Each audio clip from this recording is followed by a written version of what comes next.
listening to The Kula Ring, a podcast made for manufacturing marketers. Here are Carmen Perry and Jeff White. Welcome to The Kula Ring, a podcast for manufacturing marketers brought to you by Kula Partners. My name is Jeff White, and joining me today is Carmen Perry. Carmen, how are you doing, sir? I'm doing well. Look, I was going to try not to talk about weather, but I can't help but complain about the cold summer that's underway here in Atlantic Canada. But other than that, look, I'm good. Well, I mean, last time we recorded, I think the place was on fire, so, a little bit of rain isn't bad. Yeah, now it's like a month of rain or something. Locusts are next. Yeah, it's definitely changed a lot, but it's a very Canadian thing to discuss the weather. I know. I need to move somewhere else and just break the habit. Well, you think that'll change the complaining about the weather part, or just the location of the complaining about the weather? Well, I think if I moved someplace that had weather that was less complainy in general, then I may complain less. Yeah. But look, we're not here to complain about the weather. I'm here to complain about anything, really. No, I'm really excited to get today's conversation underway. A topic I think a lot of marketers, particularly marketers and kind of mid-sized manufacturers, I wouldn't say struggle with, but that they encounter is that and for a lot of these manufacturers, marketing and sales was pretty easy for 20 or 30 years. And then all of a sudden, some more rigor needs to be applied. There needs to be a foundation built. And that can be an interesting journey. So I'm excited to unpack it today. Yeah, I think so. And I mean, it often, you start to see additional sophistication in a category, amongst your competitors, new technologies becoming available, people doing things a bit differently. And yeah, like you're saying, it doesn't necessarily work as well as it once did, or maybe you want to grow. Yeah. Yeah. Well, get into it. Absolutely. So joining us today is Ashlei Urwiller. Ashlei is the marketing manager at Norland. Welcome to the Kula Ring, Ashlei. Thank you for having me. I'm thrilled to be speaking with you both today. Actually, it's everybody says that at the start of the show. It's really whether you're thrilled at the end that I'm curious about. I'm sure I'll have the same attitude. Well, look, introduce us to yourself. Our listeners want to know more about you and how you found yourself at Norland. Sure. So I've been pretty much in marketing my entire life. When I was in high school, I took an HTML coding class. So I've been building websites ever since I was in high school, and that just kind of evolved into, when I decided what I wanted to do with my life. I just noticed I was always noticing what companies were doing and I was always, just very curious about how they were attracting customers. And I just kind of, developed a passion for marketing. And I've been fortunate enough to be able to work in a lot of different industries and with a lot of different products and in B2B and B2C. And I've just had a good history of, learning how to do everything, I guess, that the world of marketing incorporates. Yeah, it's easy, I think, when you're first getting into marketing, especially to that jack of all trades, master of none type of scenario. Although I'm always reminded of the last part of that, which is jack of all trades, master of none is oftentimes better than a master of one. So people don't always take appreciation for the second half of that. But that is, I think, the nature of marketing. And tell our listeners what Norland does, if you would. Sure. So Norland International is a water equipment manufacturer. So we design and assemble everything from water treatment equipment to blow molders to water filling lines for either small 16-ounce bottles all the way up to 3 to 5 gallon bottles. We also have a couple of subsidiaries. Abe Equipment is one that's been around for since 2013. I guess I should jump back. Norland, we're actually ending our 30th year of business here at the end of June. So, so we've been around for 30 years. And but back to Abe Equipment, they basically specialize in anything for the craft beverage maker. So from brew houses to distillery equipment to canning lines and really everything in between. We try and say that we're a one-stop shop, that if you need an entire water bottle plant or an entire brewery or anything, we really have all the equipment you need from A to Z. On top of that, we also have a local water delivery company as one of our companies that delivers water to Lincoln and the surrounding areas. So Yes, proudly located in Lincoln, Nebraska, for our listeners, I believe. Yes. we are.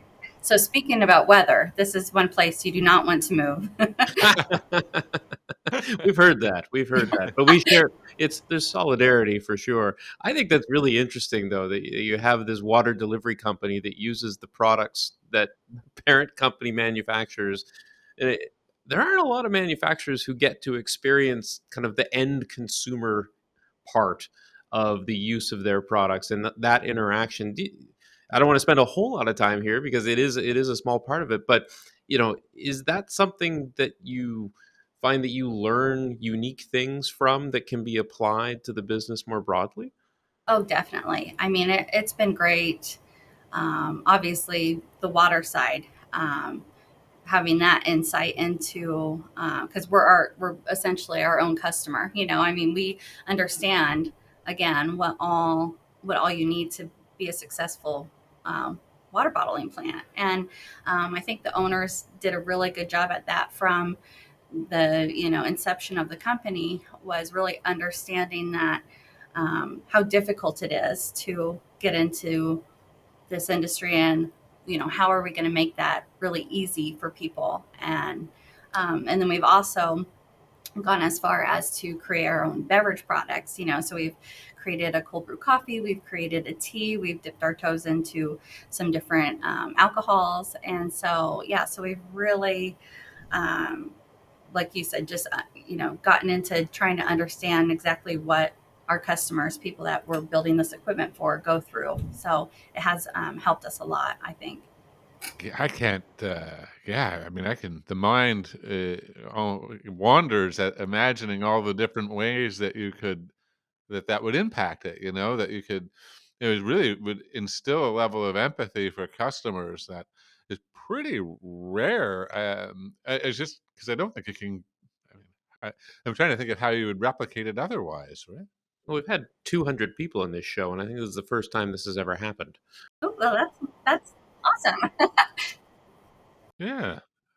So, and that's a big part of too. We have such just brilliant people that work here, and our customer service team travels and helps install the equipment and go through the whole startup process, and we really try and for those kind of our range is mostly mid to large, but we have started catering to the smaller entrepreneurs, and so it's helpful when we are dealing um, with people that are kind of just getting into it, because just our staff is so experienced that we can really just point people in the right direction. This is what you're going to need.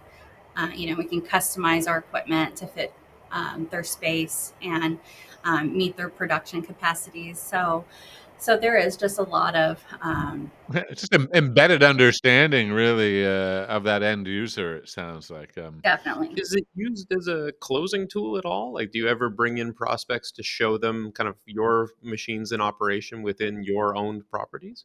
Definitely. We actually, we invite tours. And so we constantly have people that are coming to tour our campus. We have 140,000 square foot campus.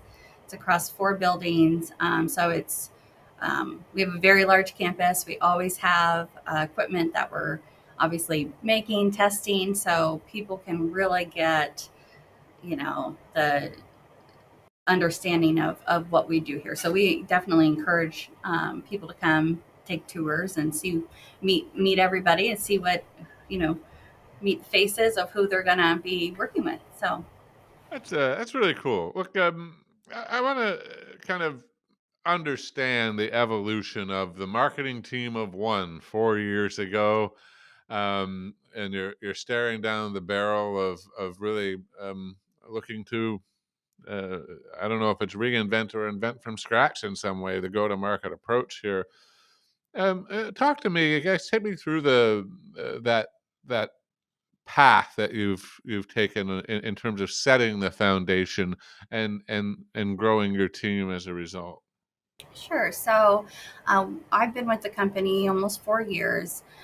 When I came on to the company, it was just just me, and I've actually had that experience in a lot of other companies that I've worked for, as I've been the main person that's handled the websites, handled the social media, handled the newsletters, handled just all that. And so I came on, and it was just, we really, let's see, we'd gone, so long without having really anyone that was in marketing. And so we had 20-year-old materials. Everything was very outdated. We just really needed to step into the 21st century. And a lot of that was just because the company was just on the upward. I mean, ever since it was it began, and so they didn't really have to work hard at marketing. And I feel like we kind of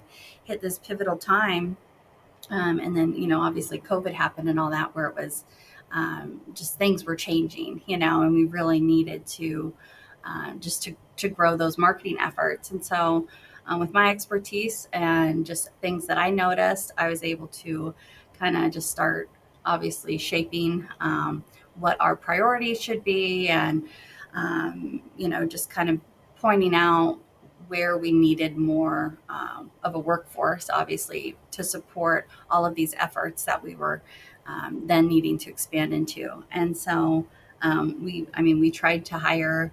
When I came on, we actually were working with an agency, and we continued to work with them for about a year, and we just didn't have the control that we needed. And it's just, you really need to be in the buildings and in our business to really understand kind of everything.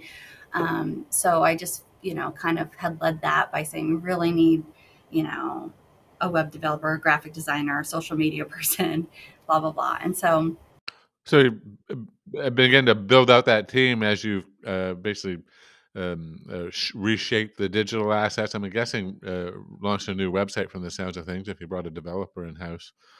Um, what have been some of the major shifts in that? Like, what have been some of the major changes in how you're messaging the company as a result? yeah, so I mean, we've been trying to been going through quite a discovery phase in the last couple of years, trying to understand obviously the best way to portray our products. And so we've done a couple different websites, and we just launched two two revised ones, two brand new ones for Norland and Abe. And 2 years ago, well, we also have gone through some rebranding. Abe Equipment was American Beer Equipment. Prior to 2020, we renamed it to Abe Beverage Equipment. And then here in 2022, we dropped the beverage, and now it's just Abe Equipment. So originally, when we made our new quote unquote new websites in 2020, they were very industry focused, and basically it was kind of a messy user experience. So we decided to, obviously, I mean, it's normal for companies to do a new website every 2 to 3 years. And so it's kind of like, as soon as we got done with one, we started looking at how we could make it better and almost working on the next one.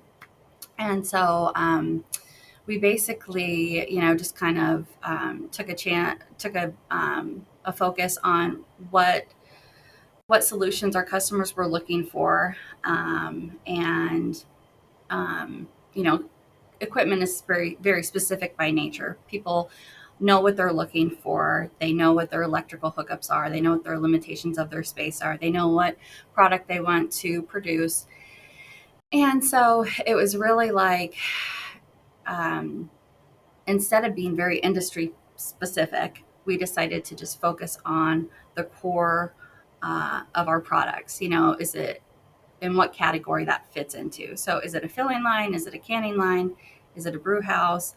And there's also been in the last couple of years a lot of crossover in industries for us.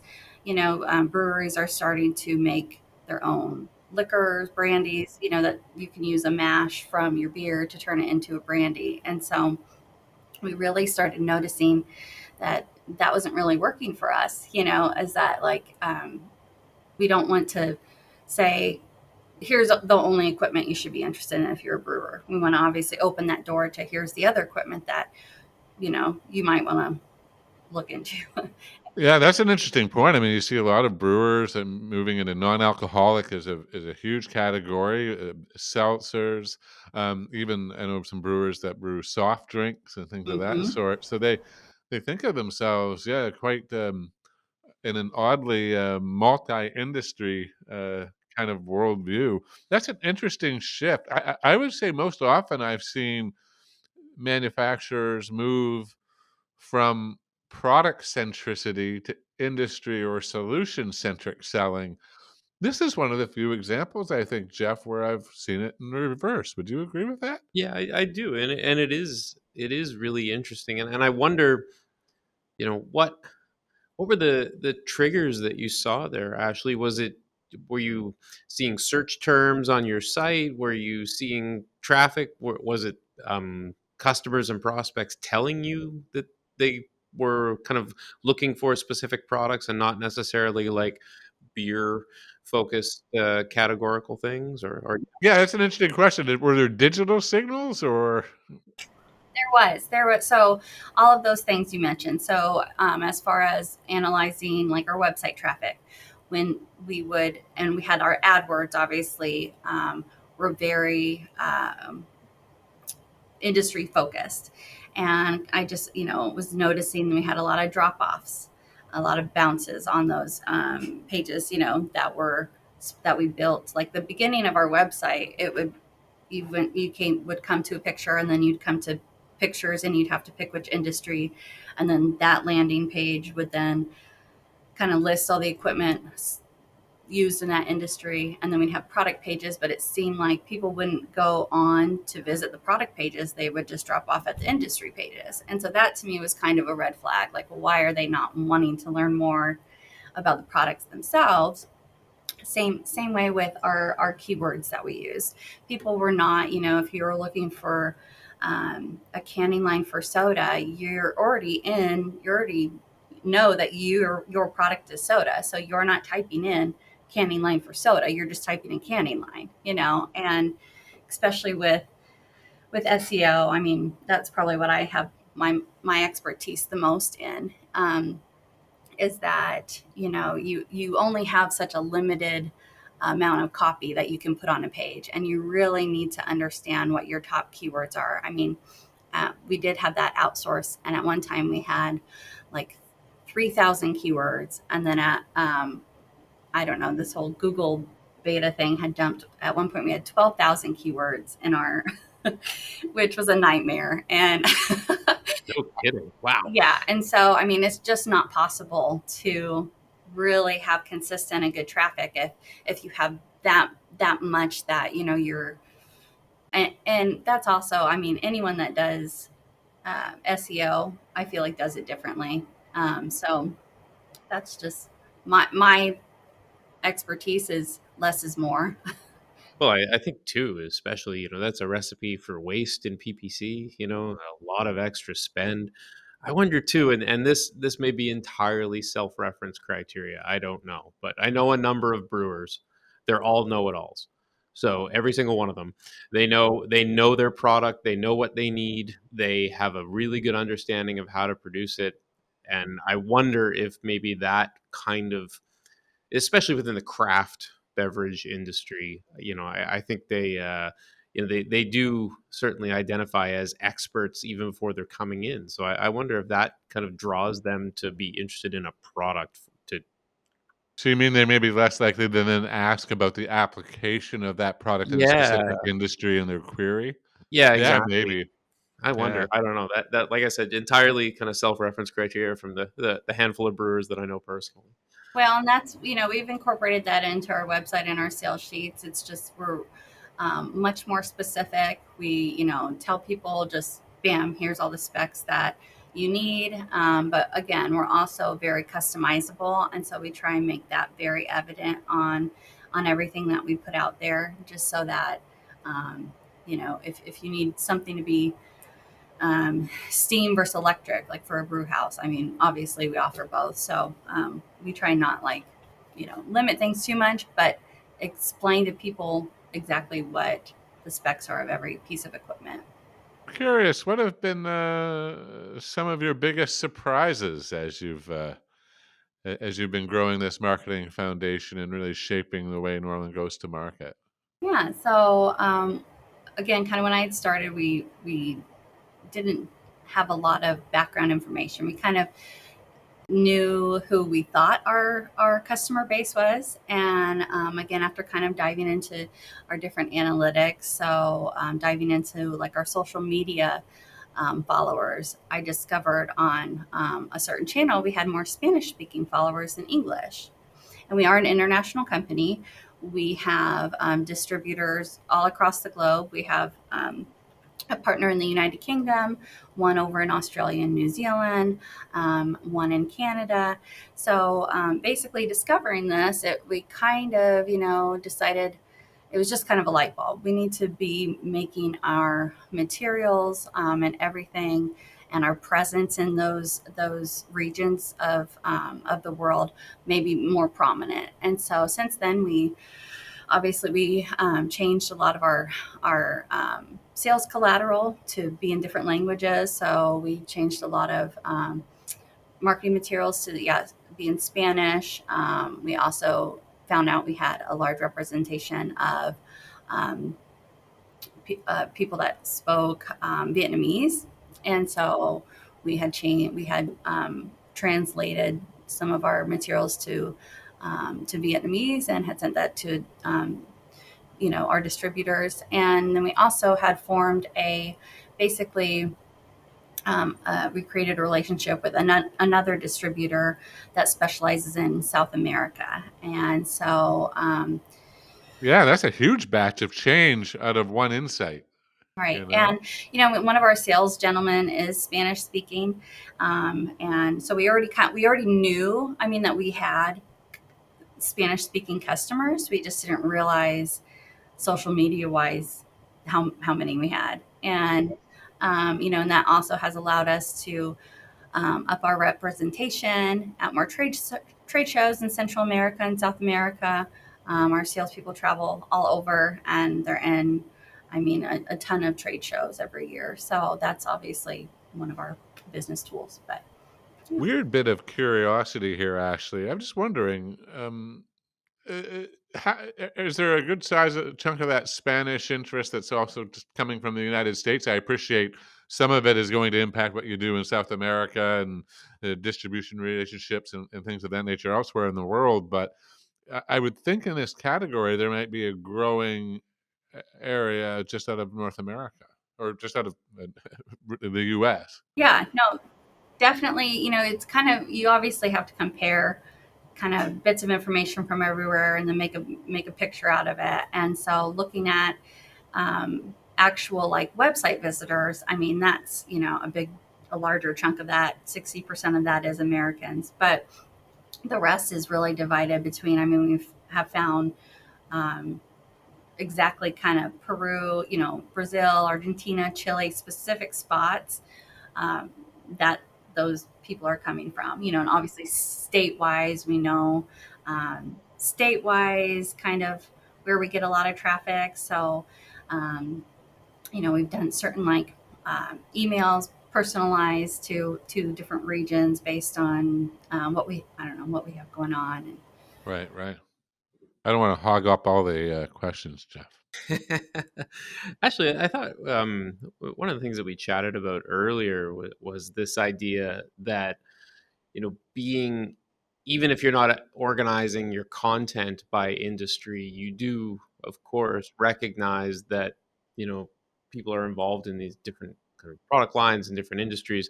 And, you know, that's a real opportunity for upsell, you know, to somebody who's, as we were talking about earlier, is currently making craft beer, but might want to move into vodka and things like that. But, you know, there are different industry sites and different content areas that you can be present so that they get a sense of what Abe and Norland have to offer. How are you tackling that upsell to you know, to let people know that you can help them with any sort of beverage category, no matter what it is? Sure. So the biggest thing we probably do is in our digital ads. With that, we have certain, um, obviously, advertisers and publications that we continue to put our print ads and digital ads in.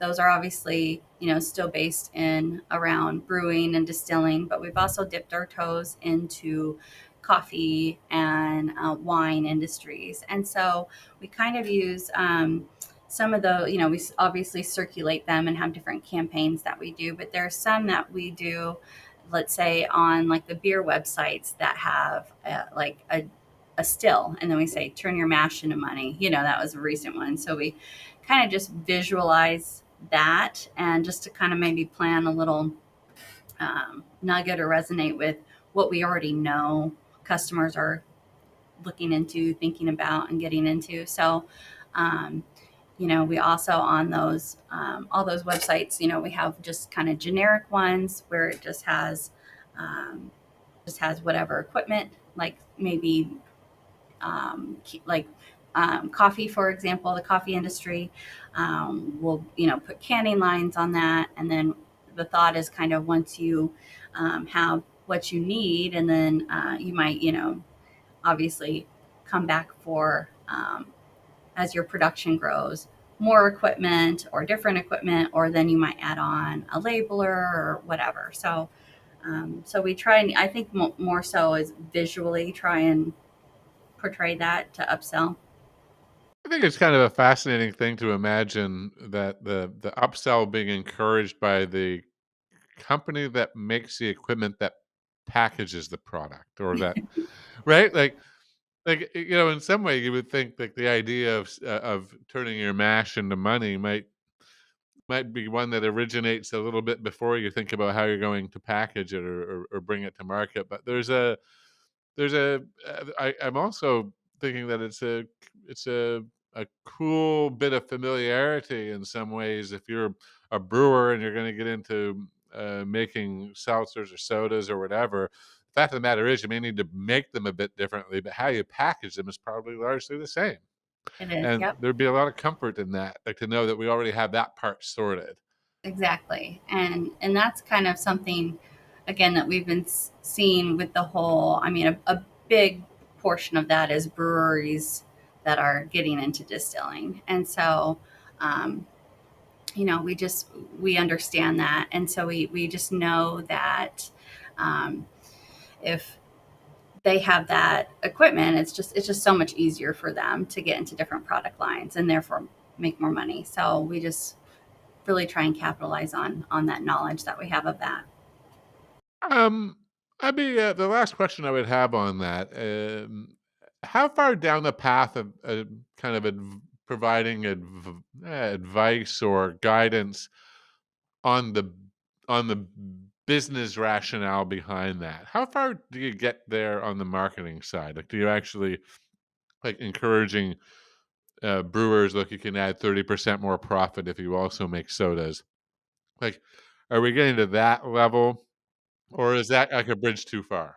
No, are we trying to figure out kind of how we I'm um, thinking like almost the business modeling of that product expansion, and is something that you guys would know fairly well, since you actually work as an end user of your own product in some instances, right? Yeah. right? So I mean, we've even we're trying to create obviously more content around that.